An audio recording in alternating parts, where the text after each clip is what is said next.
أعوذ بالله من الشيطان الرجيم بسم الله الرحمن الرحيم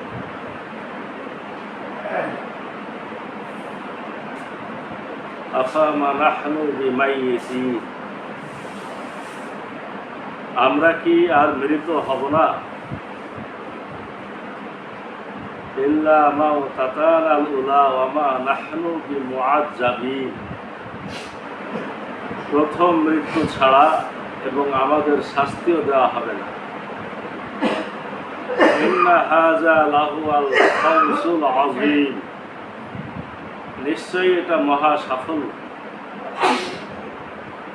বিমিসলি হাযা ফালইআমালিল আমিলুন, এরূপ সাফল্যের জন্যই কর্মীদের কাজ করা উচিত।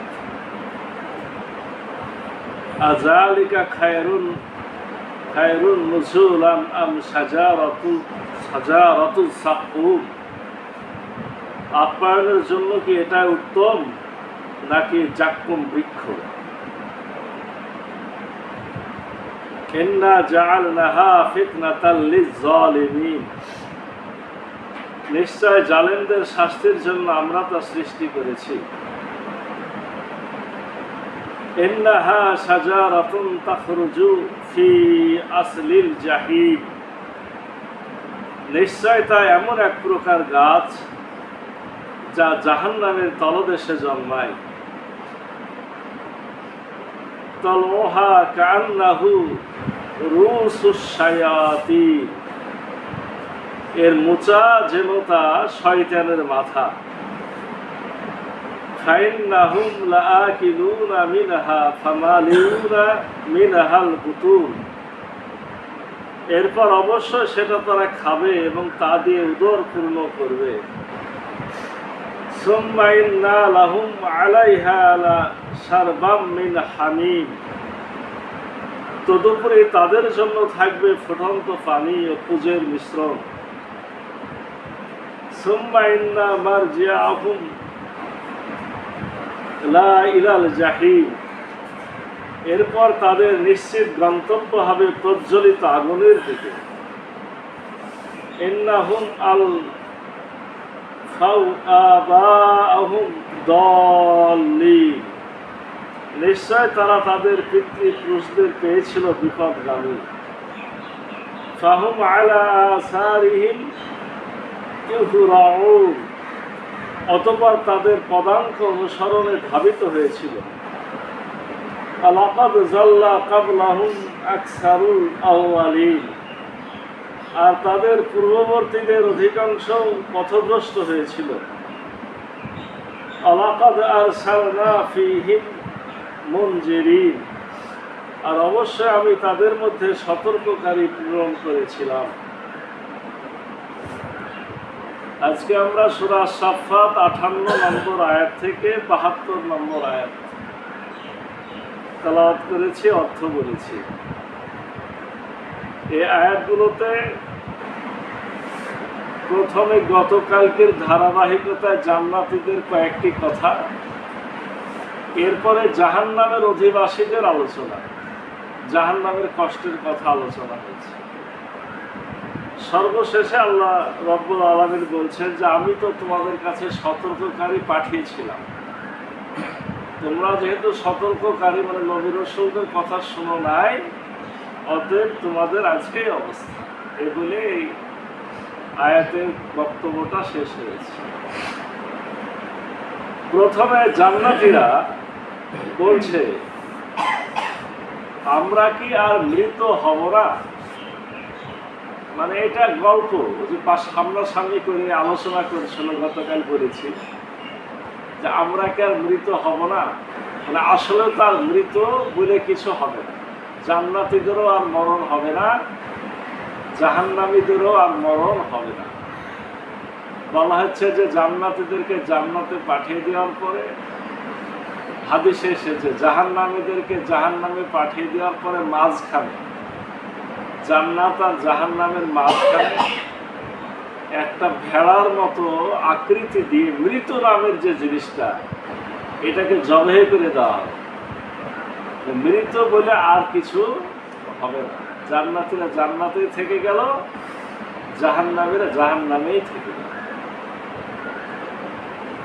জান্নাতীরা বলছেন প্রথম মৃত্যু ছাড়া এবং আমাদের শাস্তিও দেওয়া হবে না। বলছে যে প্রথমে আমাদের মৃত্যু হয়েছে, আমরা আর কখনো শাস্তি আর পাবো না। নিশ্চয় এটা মহা সাফল্য। প্রথম মৃত্যুর পরে আর এখন আমাদের মৃত্যু নাই, আর আমরা শাস্তি আর পাবো না। এটা জান্নাতের গল্প বলছে, নিজেরাই বলছে নিশ্চয়ই এটা মহা সাফল্য, এটা আমাদের জন্য বিরাট সাফল্য। এরূপ সাফল্যের জন্যই কর্মীদের কাজ করা উচিত। তারা বলছে আসলে একটু কাজ করা, কষ্ট করা এটা উচিত, এই সাফল্যের জন্য কাজ করা ভালো। মানে এই কথাটা এখন আমাদের কাছে চলে আসলো যে আমরা যদি ওরকম একটা সুখময় জায়গাতে যেতে চাই, তাহলে আমাদের কিছু কাজ করতে হবে। বিনা কাজে বিনা পরিশ্রমে হবে। এরপরে আপনার জাহান্নামীদের কথা বলা হচ্ছে, আযালিকা খায়রুন নুজুলান আম শাজারাতুজ যাক্কুম, আপ্যায়নের জন্য কি এটাই উত্তম নাকি যাক্কুম বৃক্ষ?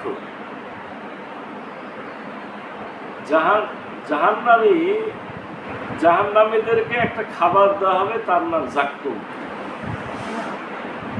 এই যাক্কুম, আল্লাহ রাসূল যখন যাক্কুমের কথা কোরআন থেকে মক্কার কাফের মুশরিকদেরকে বললেন, তখন কাফের মুশরিকরা এটা নিয়ে আপনার তামাশা করল, মানে একটু আনন্দ ফুর্তি করলো, আল্লাহ রাসূলকে উপহাস করল।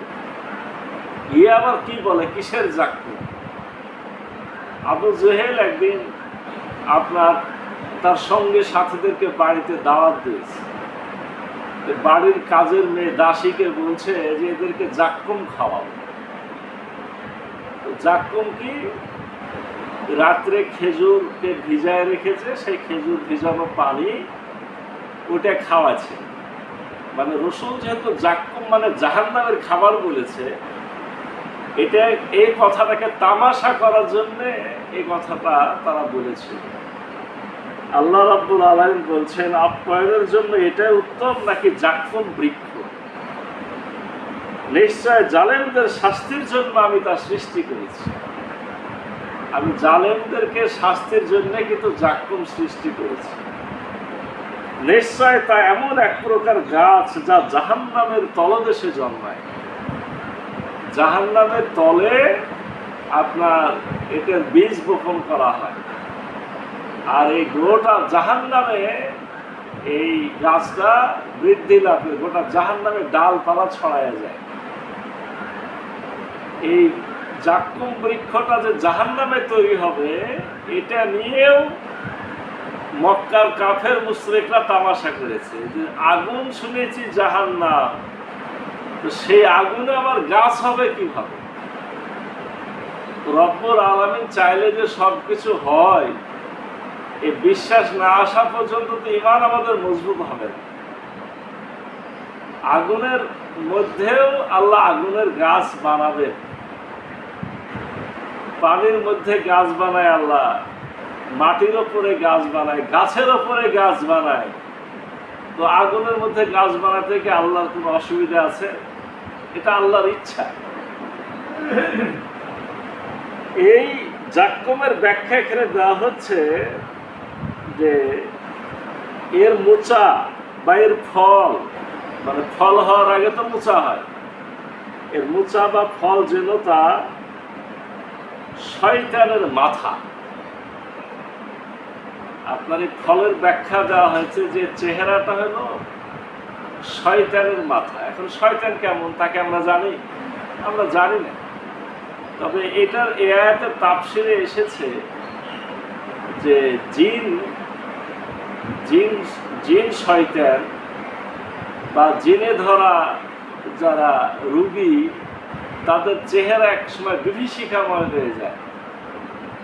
অর্থাৎ তখন চিন্তা করা হয় যে একে যে জিন ধরেছে সে এরকম দেখতে খারাপ। তো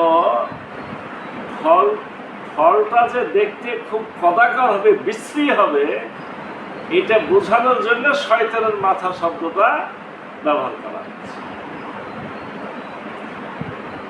এরপর অবশ্যই সেটা তারা খাবে এবং তা দিয়ে উদর পূর্ণ করবে। জাহান্নামের এটা খেতে বাধ্য হবে, তাদেরকে খাওয়ানো হবে, তারা খাবে।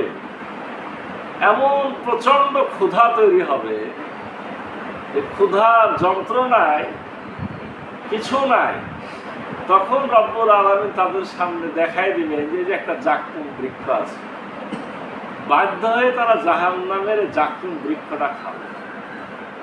সে এক ভয়ঙ্কর তিক্ত এবং কণ্টকাকীর্ণ, গলা বুক ছিঁড়ে যাবে, তারপরও তারা খাবে, খেয়ে তাদের পেটটা পূর্ণ করবে। সুম্মা ইন্না লাহুম আলাইহা লাশারবাম মিন হামিম, এরপর তাদেরকে দেওয়া হবে ফুটন্ত পানি, হামিম। এই পানির এখানে ব্যাখ্যা দেওয়া হয়েছে যে রক্ত এবং পুজের মিশ্রণ, আবার প্রচন্ড গরম। জাহান্নামীদেরই শরীরের বিভিন্ন ক্ষত থেকে রক্ত পুজ গড়ায় একটা জায়গায় জমা হবে। তাফসীরে এসেছে এটা জাহান্নামের বাইরে জমা হবে।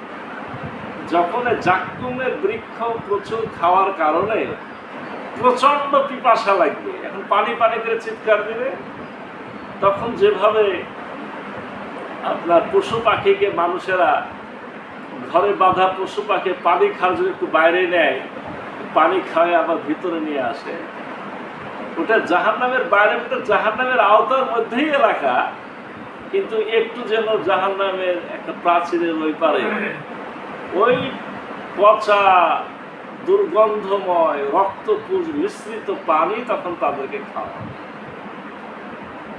প্রচন্ড পিপাসার কারণে সেটাও তারা খেতে বাধ্য হয়। আল্লাহ বলছেন এরপর তাদের নিশ্চিত গন্তব্য হবে প্রজ্বলিত আগুনের দিকে, আবার ঘুরিয়ে ওই জাহান্নামের আগুনে ফেরত নিয়ে আসা, ওখান থেকে তো যাওয়ার সুযোগ নাই। আল্লাহ বলছেন নিশ্চয় তারা তাদের পিতৃপুরুষদের পেয়েছিল বিপদগামী। আল্লাহ বোঝাতে চাচ্ছেন যে এতে খারাপ হওয়ার পিছনে একটা কারণ হলো এই, তাদের বাপ দাদাও খারাপ ছিল। বিশেষ করে মক্কার কাফের মুশরিকরা তাদের বাপ দাদারাও পূজা করেছে, ওটা দেখে দেখে এরাও পূজা করেছে। আল্লাহ রাসূল যখন দাওয়াত দিয়েছে তখন তারা ওই কথাই বলেছে যে আমরা কি আমাদের বাপ দাদাদের ধর্মকে ত্যাগ করব? এখন আমাদের সমাজে অনেক ভালো মানুষ কিছু খারাপ কাজ করে, কেন করে? তো ভাই এটা বাপ দাদাদের রীতিনীতি, এটাকে আর বাদ দেওয়া যায়? বাপ চাচারা করেছে, আমাকে এটা করতে দিয়েছে, আমরা দেখেছি করছি না, বাপ দাদারা আমাকে বাঁচাবে না। আমার বাপ হোক, চাচা হোক, আর আমার মনে করে ইমাম হোক, আর হুজুর হোক, মুন্সি হোক, আর পীর সাহেব হোক, অন্যায় যেটা অন্যায় কে করেছে, অমুকে করেছে, দেখেছি আমি করছি, কথা বলার কোনো সুযোগ নাই। অতঃপর তাদের পদাঙ্ক অনুসরণে ধাবিত হয়েছিল, বাপ দাদারা অন্যায় করেছে ওটা দেখে দেখে এরাও করেছে, আর তাদের পূর্ববর্তীদের অধিকাংশ পথভ্রষ্টই হয়েছিল। আগের যুগে তাদের সে বাপ দাদারা বেশিরভাগই পথভ্রষ্ট ছিল, আর অবশ্যই আমি তাদের মধ্যে সতর্ককারী প্রেরণ করেছিলাম। এখন কেউ বলতে পারে যে বাপ দাদারা যেহেতু খারাপ করেছে, অন্যায় করেছে, তাদের দেখেই করছে, আমাদের কি দোষ? আল্লাহ বলছেন যে না, আমি সকল যুগে নবী রাসূলও পাঠিয়েছিলাম, সকল যুগে সতর্ককারী প্রেরণ করেছিলাম, তাদেরকে সতর্ক করা হয়েছিল, তারা শোনেনি। ওরা নবী রাসূলদের কথা শোনেনি, ওরা অন্যায় করেছে, পথভ্রষ্ট হয়েছে। এখন আবার আমার রাসূল দাওয়াত দিচ্ছে, তোমরা শুনছো না, তোমরা পথভ্রষ্ট হচ্ছ। এটা আমার দায় না, আমি তো যুগে যুগে হেদায়েত পাঠিয়েছি, নবী রাসূল পাঠিয়েছি। আল্লাহ রাব্বুল আলামিন প্রত্যেক দেশে, প্রত্যেক এলাকায়, প্রত্যেক জনপদে কোনো না কোনো নবী রাসূল পাঠিয়েছিলেন। আর আমাদের রাসূল হযরত মুহাম্মদ সাল্লাল্লাহু আলাইহি সাল্লামকে সকলের জন্য, পৃথিবীর এখন সকল মানুষের জন্য তিনি নবী এবং রাসূল। কারণ আল্লাহ জানেন যে এই নবীকে যে যুগে পাঠাচ্ছি, এই নবীর পরে আর এই কোরআনের হেদায়েত পৌঁছে দেওয়ার জন্য আর নবী রাসূল লাগবে না। কেন লাগবে না? আধুনিক যুগ হবে, এই কোরআন সকল বিশ্বের সকল জায়গায় ছড়ায় যাবে এবং রব্বুল আলামিন কাউকে না কাউকে দিয়ে এই কোরআন মানুষকে শোনায় নেবে। এটা আল্লাহর দায়িত্ব। শেষ রসুল একটাই, শেষ হেদায়েতের বাণী একটাই। এটা সকলের কাছে ঠিকই কোনো না কোনোভাবে পৌঁছায় যাচ্ছে। অতএব রব্বুল আলামিন আমাদেরকে সতর্ক করেই আমাদেরকে কিয়ামতের মাঠে হাজির করে দেন। আমরা সতর্ককারীর সতর্ক বাণী শুনছি কি শুনছি না। যারা শুনবো তারা মুক্তি, আর যারা শুনবো না তারা সে পাবো জাহান্নামের সেই কঠিন আযাব। রব্বুল আলামিন আমাদেরকে কোরআনের হেদায়েত গ্রহণের তৌফিক দান করুন। সকলে মিলে আল্লাহ